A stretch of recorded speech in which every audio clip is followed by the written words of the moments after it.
Hello friends, Ben Ochart here. Thank you so much for tuning in.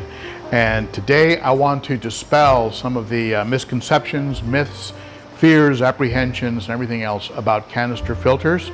And if you already are running them, this will probably help you to fine-tune them. And if you're about to get into them, this will help you to get into them with far less trouble. So let's go ahead and get into it right now.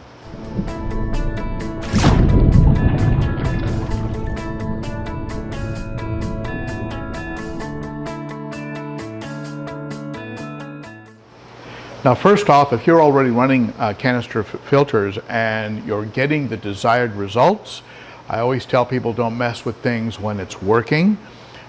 You may pull some tips out of this video that will give you a way to maybe fine-tune or dial in your canister a little bit better, but I always tell folks don't jump too quickly to change things if your aquarium is running exactly the way you want it to be running.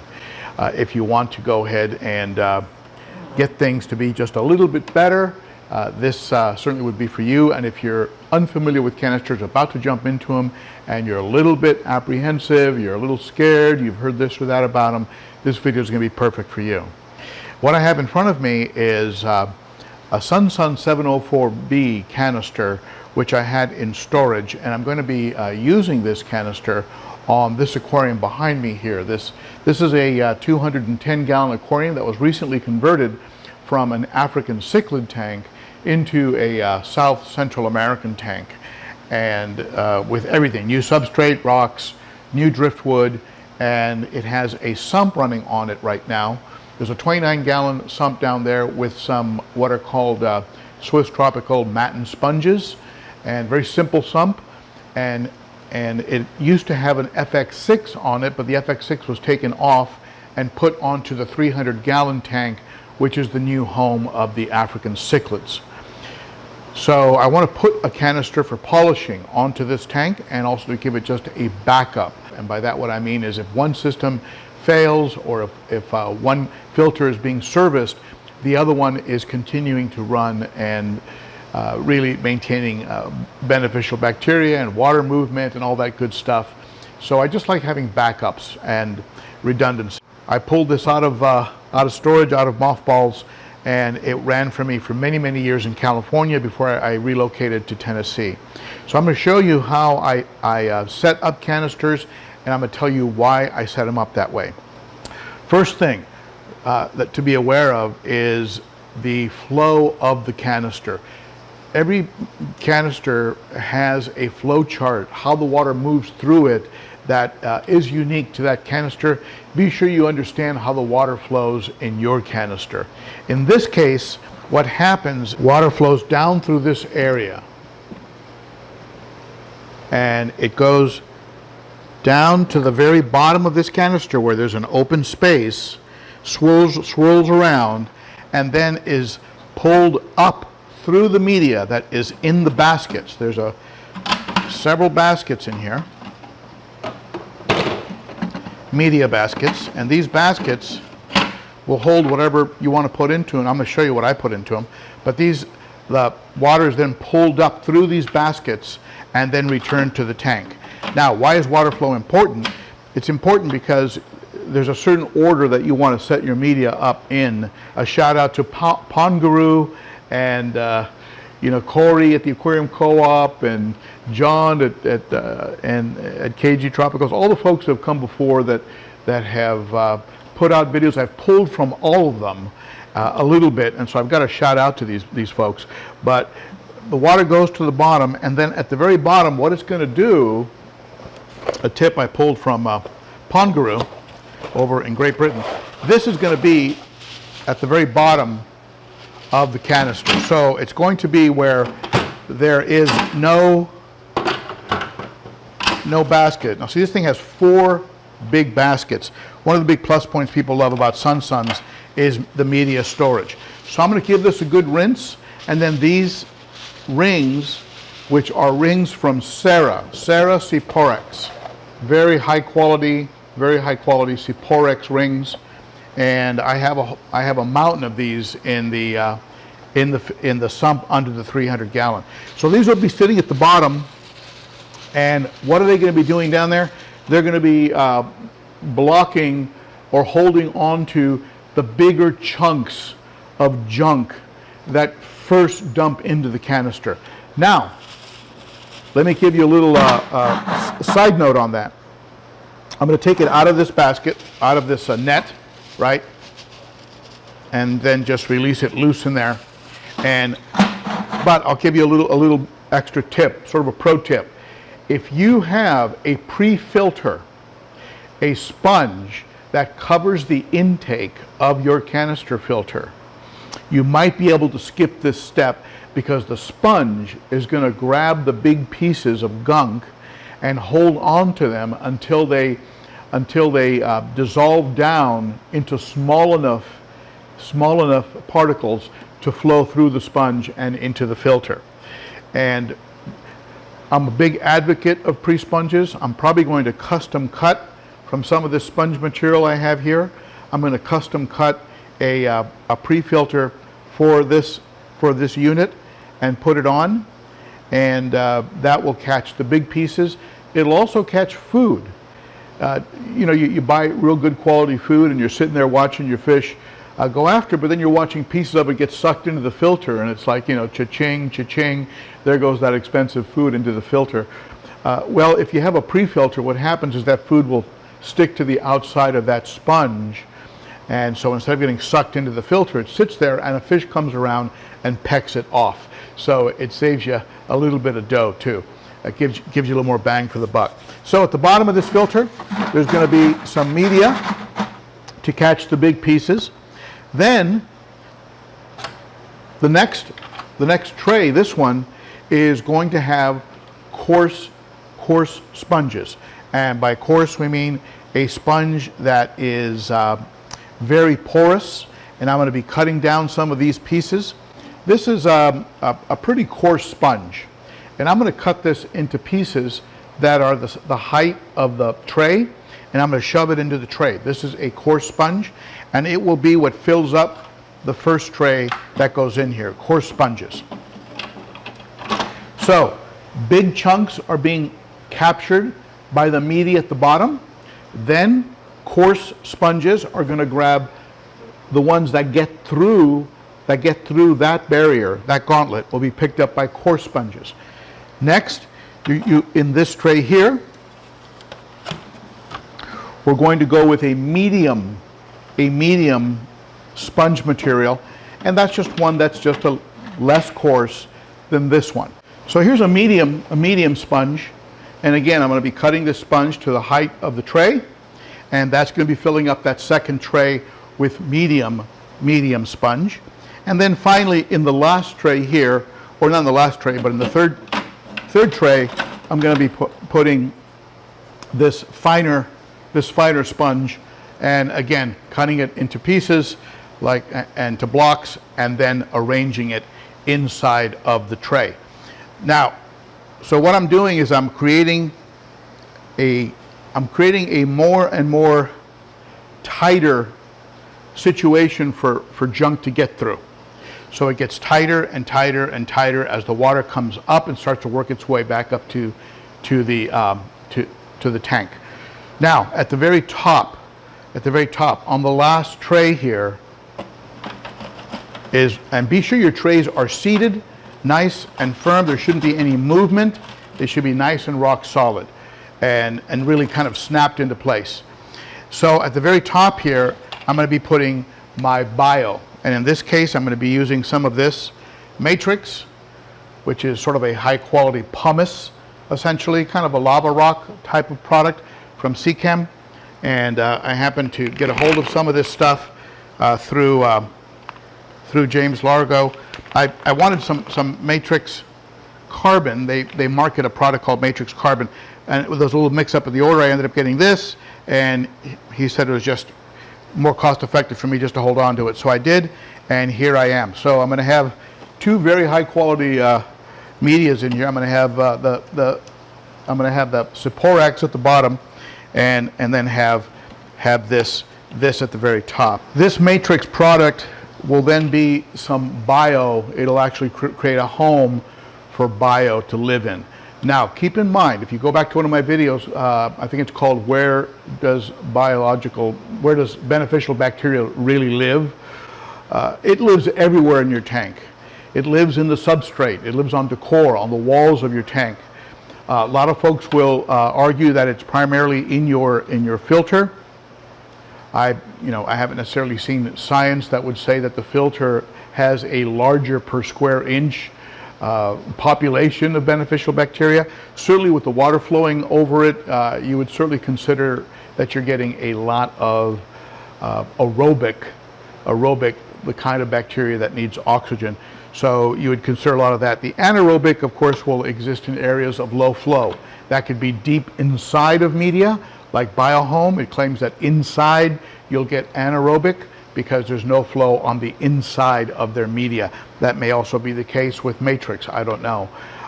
It's also in the lower portions of a deep substrate. You can get an area where some anaerobic bacteria can grow. That's the kind of bacteria that will actually consume nitrates.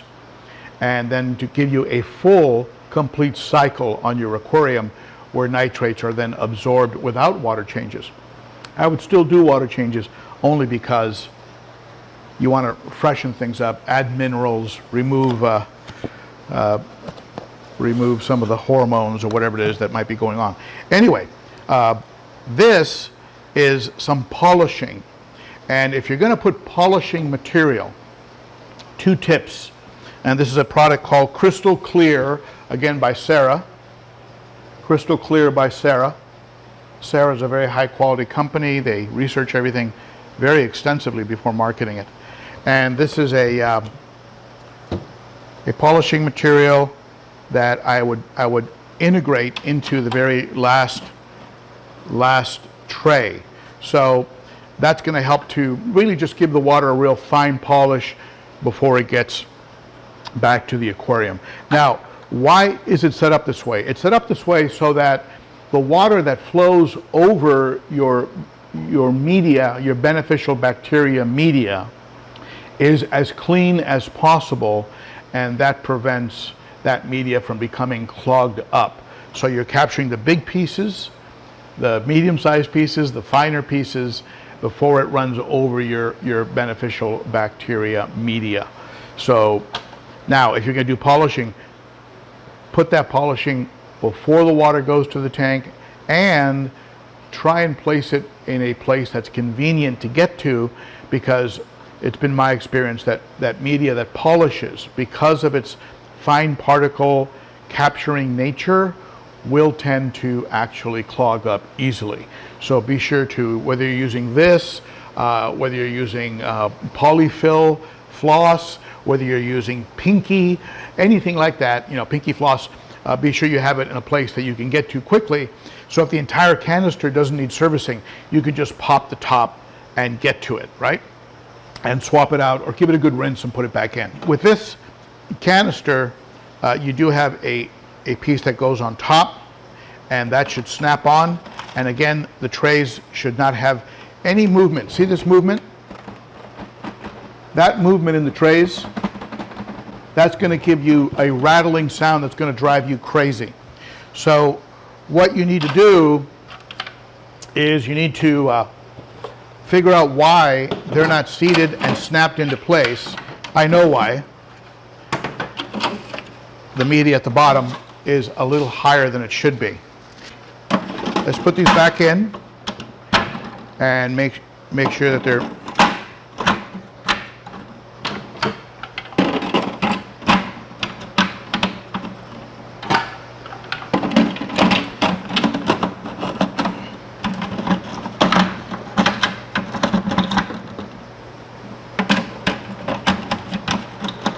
there. That's the way it's supposed to be. There's no movement, very little or zero movement on these trays, and that's the way it's supposed to be. Now, there's a couple ways that can occur. The most common way is that you overload the canister. You put too much stuff on the bottom, or one of the trays has got too much media in it, and so it's higher just a little bit more than it should be, and you're going to get a rattle. So when that motor kicks on, you're going to get that movement. inside of here, and it's going to drive you insane. Be sure that everything is seated correctly. Now, with the Sunsun 704B, you do get a UV light. The UV light is a very small small wattage UV light, and the water passes past it very, very quickly. So the truth is that you're not going to get a tremendous amount of the benefits of UV, which is like killing virus spores, bacteria, things of that nature. You will get some clarifying of the water. Me personally, I don't use that UV light because to me it's a bit of a waste of money and time. So all I'm going to do is I'm just going to put this glass cover. I'm going to treat these little O-rings with a little bit of food grade silicone lubricant so that they're nice and supple and healthy, and then I'm going to just put this on here with no light inside of it because I'm not going to use it. Just be sure you carefully and slowly work it in place, and then be sure to just make sure it's nice and rock solid, and then be very gentle when and slow when putting it on, because you don't want to break this thing. A couple more real key points here. An important thing on canister filters is the O-ring. The O-ring is what really seals the unit. And there are a few places for O-rings. Usually where the hoses connect, there's some O-rings.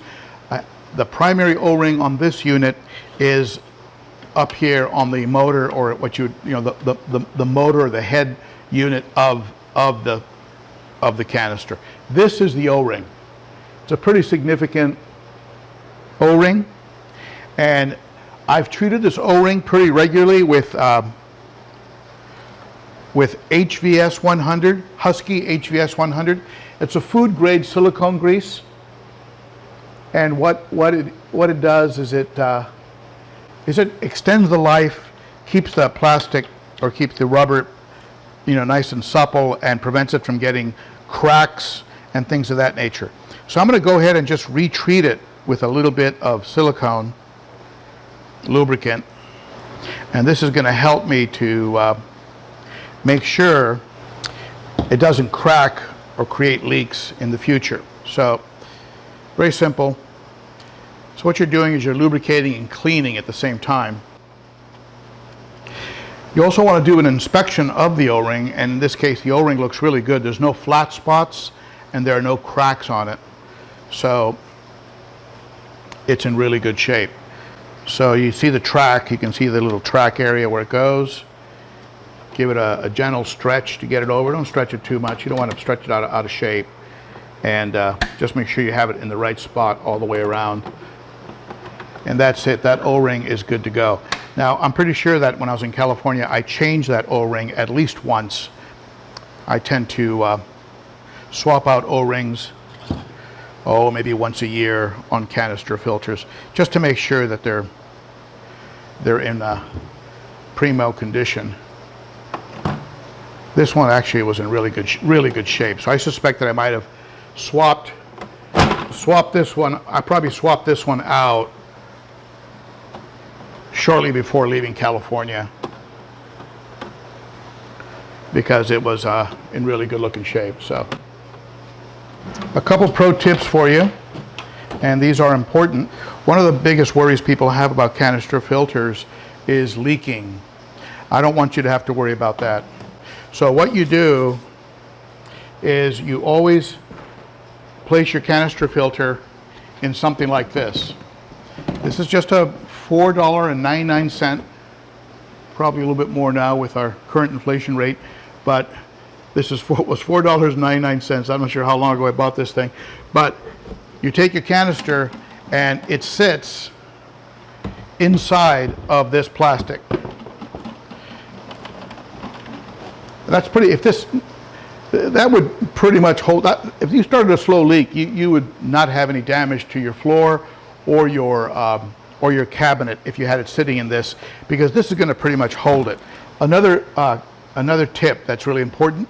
This is like the best 10 or 15 bucks you can spend. This is called the Watchdog water alarm, and this thing you can get it on Amazon. I think I even carry it at my Amazon store. and you just put a lithium battery in it and it runs forever. And this thing sits, it has these two little connectors down here, these two little sensors, and this thing just sits on the bottom of this plastic container. And if moisture ever gets going, this thing comes out and hangs out of the back of my cabinet, and it has a crazy loud alarm. So it will actually let me know if there is a leak going on with this thing. So that sits on the bottom of this. If those two little sensors are connected moisture, and it sort of completes the circuit and then turns on the alarm. And so this will give you a lot of peace of mind. Not a bad idea to have these like in the bottom of your cabinets, or maybe on one on the floor next to your aquarium. There's nothing really to be intimidated about. Don't be afraid of canisters. I haven't had a major leak from a canister really ever. I've had minor leaks, and I've had to go in and replace O-rings. And there have been times where I haven't like really tightened down the connectors, the hose connections enough, and so there was a slow drip until I was able to really batten it down, really tighten it up. But otherwise, I really had a good run.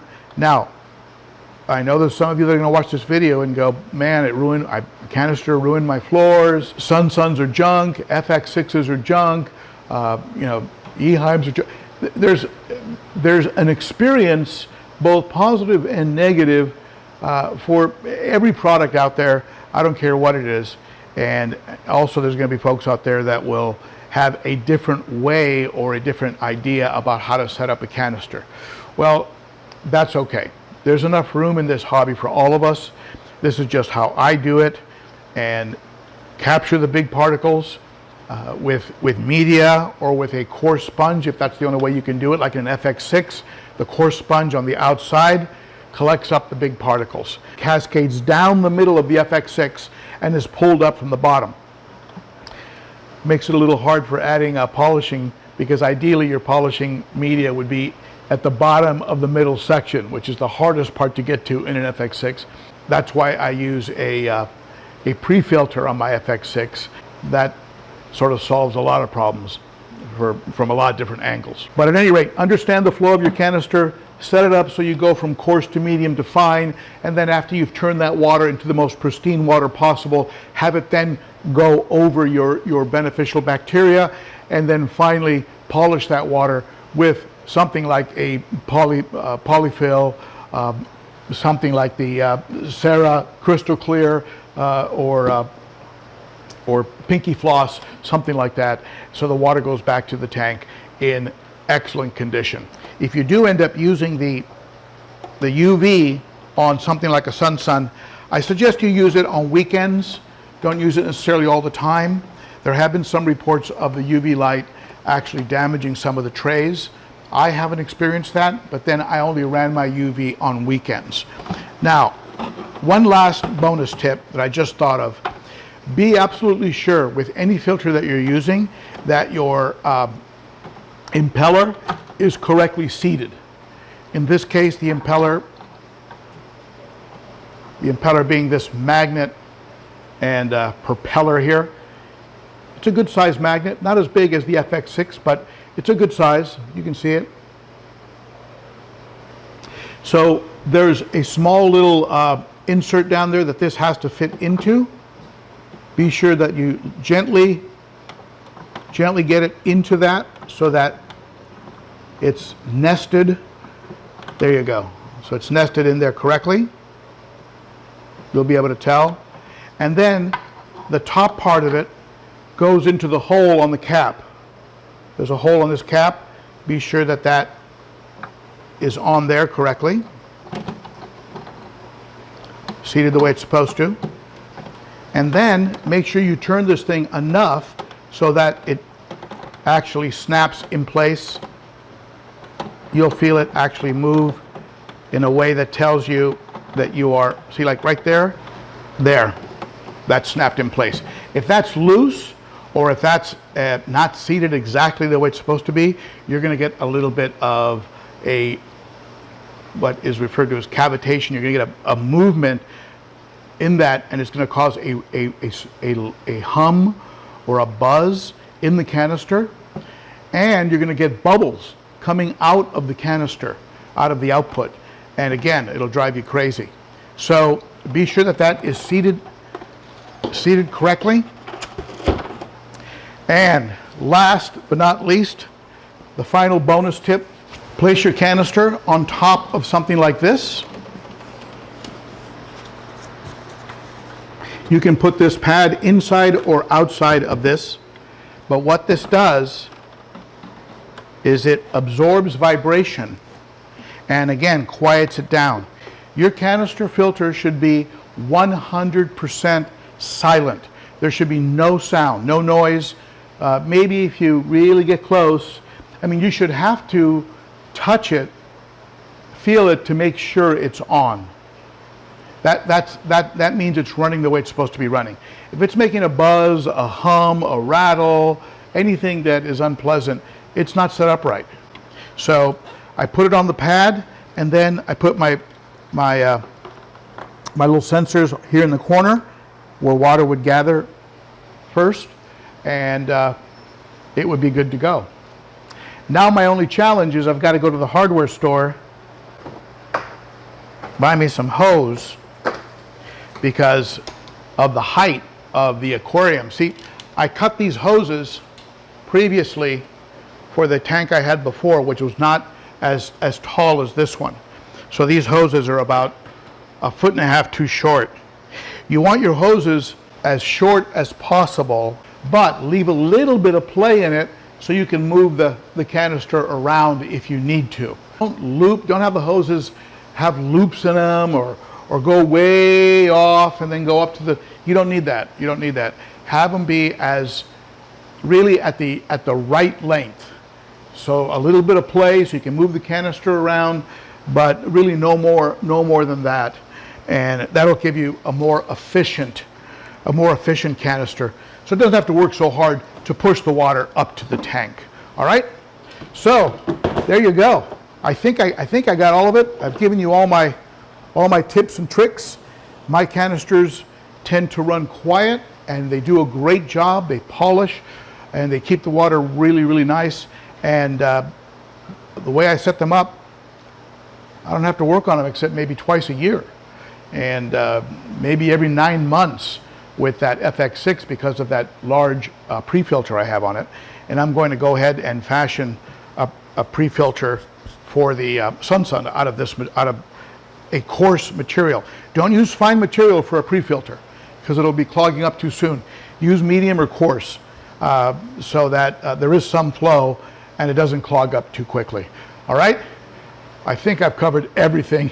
If you have any questions, go ahead and ask them below. I'll be happy to address them if I can get to them. And we'll talk about this and a whole lot more at the Cichlids and Coffee live stream. Those are Saturday at 11 a.m. Central Time. If you like this channel, give the video a thumbs up. Be sure to subscribe, hit that notification bell, and if you'd like to support the work of this channel, consider becoming a member of the Garage Gang, a Patreon monthly supporter. The details are under the video. Thank you, my friends. You're the best. See you again soon. Bye-bye.